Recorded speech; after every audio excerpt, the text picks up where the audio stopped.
danışmaq lazımdır. Elgün müəllim, biz öyrənmə və öyrətmə prosesindən bəhs edirik və bu sualı mütləq verməliyəm. Öyrənmə üçün kiminsə dəstəyi lazımdır və yaxud da bu müstəqil yerinə yetirilməlidir? Baxın, bu insandan insana dəyişə biləcək bir xüsusiyyətdir. Yəni reallığa baxsaq, elə şagirdlər var ki, onlar özləri müstəqil şəkildə araşdırıb öyrənməyi bacarırlar. Bəli, onlara biz daha çox sərbəstlik versək, müstəqil öyrənmə bacarıqları daha çox inkişaf edər və daha uğurlu olarlar. Amma elə şagirdlər var ki, onlar bunu hələ bacarmır.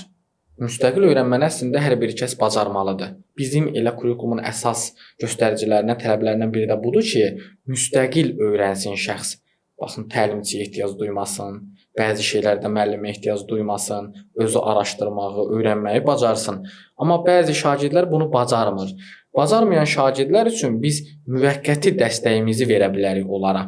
Ən böyük yanlışımızdan biri də budur ki, biz müvəqqəti dəstək əvəzinə onun yerinə işi özümüz icra edirik, özümüz görürük, yəni. Bu da mənfi nəticələrə gətirib çıxarır. Yəni, biz həmin şagirdə onun yerinə işi görməli yox, ona bir dəstək verməliyik, kömək eləməliyik və müəyyən zamandan sonra dəstəyimizi geri çəkməliyik.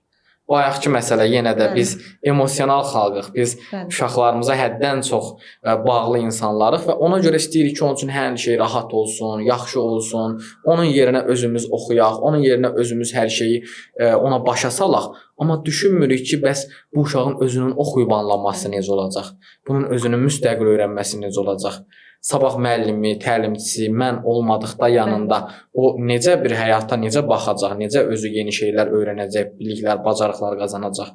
Buna görə gərək biz o emosional tərəfimizi bir valideyn olaraq biraz çəkək artıq geri. Bəli, uşaqlara müəyyən qədər dəstək verib, onların özlərinin işi icra etməsinə kömək eləmək lazımdır. Yenə deyirəm, baxın, müstəqil öyrənməyi bacaran şagirdlər var.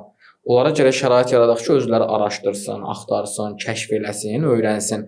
Hətta Albert Einstein'in belə bir ifadəsi var, yəqin ki, eşitmisiniz. Deyir, mənim xüsusi bir istedadım, bacarığım yoxdur. Amma çox güclü bir maraq hissim var.